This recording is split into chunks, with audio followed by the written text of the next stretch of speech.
নমস্কার, আমি পূজা। সবাই তো জানোই আজ ফাদার্স ডে, তাই বাবার জন্য নিজের হাতে কিছু রান্না করেছিলাম। এগুলো সব হচ্ছে বাবার পছন্দ মতো রান্না। করেছিলাম ডাল, ঝুরি আলু ভাজা, ফিশ পাতুরি, মাটন, চাটনি আর পাঁপড়। প্রথমে তো ভেবেছিলাম নিরামিষ রান্না করব, যা গরম দিয়েছে। পরে ভাবলাম গরমের জন্য তো কয়েকদিন ধরে বাড়িতে নিরামিষই রান্না হচ্ছে। আর আজ হালকা পাতলা বৃষ্টিও হয়েছে, তাই বাবার পছন্দ মতো রান্নাগুলোই করি। দাঁড়াও, কাল আম দিয়ে কুলফি বানিয়েছিলাম, সেটাও নিয়ে আসি। এই রান্নাগুলো আমি একা করেছি বললেও ভুল হবে। বাবা আমাকে রান্নাতে অনেক হেল্প করেছে।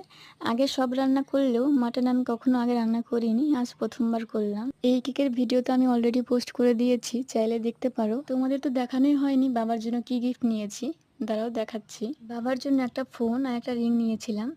আগের বার একটা রিং দিয়েছিলাম, কিন্তু বেশি পাতলা হয়ে যায়, যার জন্য ওটা বেঁকে গিয়েছিল। তাই এবার ওটা দিয়ে আর কিছু সোনা অ্যাড করে এই রিংটা বানিয়েছি। এবার এটা শক্ত হয়ে